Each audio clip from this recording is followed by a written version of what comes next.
3 वर्षातून एकदाच येणारी ही एकादशी, जिला पद्मिनी एकादशी किंवा कमला एकादशी असेही म्हणतात. तसं तर वर्षातून 24 एकादशा येत असतात, पण ही एकादशी जरा स्पेशल आहे. 3 वर्षातून एकदाच येणाऱ्या ह्या एकादशी व्रत केल्यावर तुम्हाला थेट वैकुंठ प्राप्ती होते. तुमच्या सगळ्या पापांचा नाश होतो.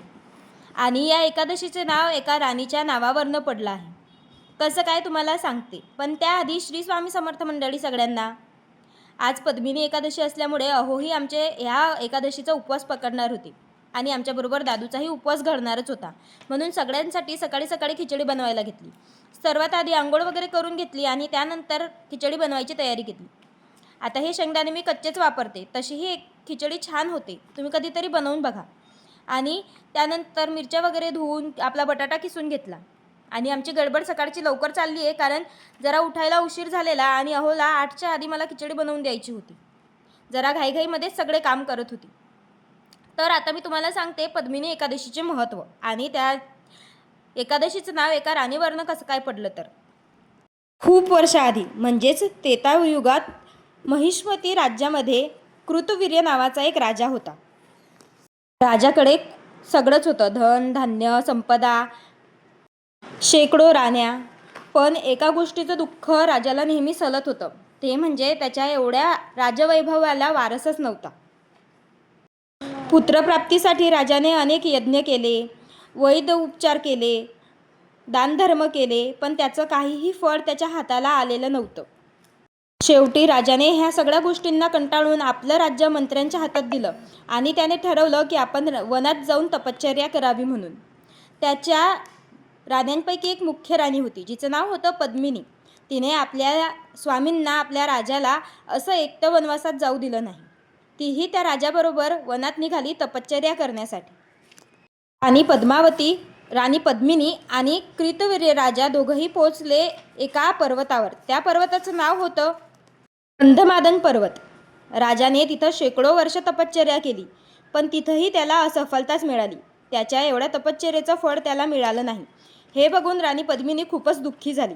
तिथं असलेल्या अनुसये मातेला, म्हणजेच सती अनुसयेला राणी पद्मिनीने जाऊन विचारलं की माते, माझ्या पतीने एवढी तपश्चर्या केली तरीही त्याच्या तपश्चर्येला फळ का मिळालं नाही आणि मी असं काय करावं जेणेकरून माझ्या नवऱ्याची ही इच्छा, म्हणजेच माझ्या पतीची ही इच्छा पूर्ण व्हावी.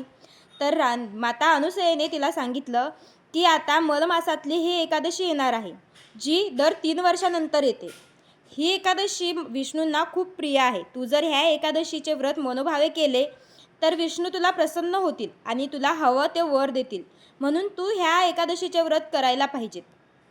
मलमास येताच राणी पद्मिनीने माता अनुसयेने सांगितल्याप्रमाणे विष्णूची ह्या एकादशीची व्रत करायला सुरुवात केली. ह्या एकादशीमध्ये तिने विष्णूच्या नामाचा जप केला, एकादशीचा उपवास पकडला, पूजाविधी केली. सगळं तिने एकदम मनोभावे आदराने केले. या एकादशीच्या प्रत्येक कठीण नियमाचे पालन करून भगवान विष्णूचे मनोभावे आचरण केले. या कठोर भक्तीने भगवान विष्णू प्रसन्न झाले आणि गरुडावर बसून येऊन त्यांनी राणी पद्मिनीला दर्शन दिले व राणी पद्मिनीला भगवान विष्णूने विचारले की तुमच्या एवढ्या कठोर भक्तीला मी प्रसन्न झालो आहोत, सांग तुला काय वरदान पाहिजे. राणी पद्मिनी प्रतिव्रता होती. ती म्हणाली, भगवान, हे व्रत माझ्या पतीच्या इच्छेसाठी केलं आहे, तुम्ही त्यांना वरदान द्या. त्यानंतर भगवान विष्णूने राजा कृतवीर्याला विचारले, सांगा तुम्हाला काय वरदान पाहिजे. राजा कृतवीर्याने हात जोडून भगवान विष्णूंना सांगितलं की मला एक पुत्र द्या, जो तिन्ही लोकांमध्ये सर्वश्रेष्ठ असेल, ज्याचा पराभव मनुष्य, देवता, राक्षस कुणीही करू शकणार नाही आणि हा पराभव फक्त आणि फक्त तुमच्या हातातून व्हावा. भगवान विष्णूने त्यांना हे वरदान दिलं आणि ते अंतर्धान पावले. त्यानंतर लगेचच काही दिवसांनी राणी पद्मावती गर्भवती राहिली आणि त्यांना एक पुत्रप्राप्ती झाली. त्यांनी पुत्राचं नाव ठेवलं कृतवीर्य अर्जुन. त्याला सहस्त्र हात असल्यामुळे त्याला सहस्त्रार्जुनही म्हणत होते. जेव्हा रावणाने देवतांना पळवून लावले होते तेव्हा कृतवीर्य अर्जुनानेच रावणाशी युद्ध केले होते आणि त्या युद्धामध्ये कृतवीर्याने रावणाला पराभूत केले होते. तर हे आहे आपल्या राणी पद्मिनी या एकादशीचे महत्त्व आणि राणी पद्मिनी या नावावरूनच या एकादशीला राणी पद्मिनीचं नाव मिळालं. कशी वाटली तुम्हाला माहिती?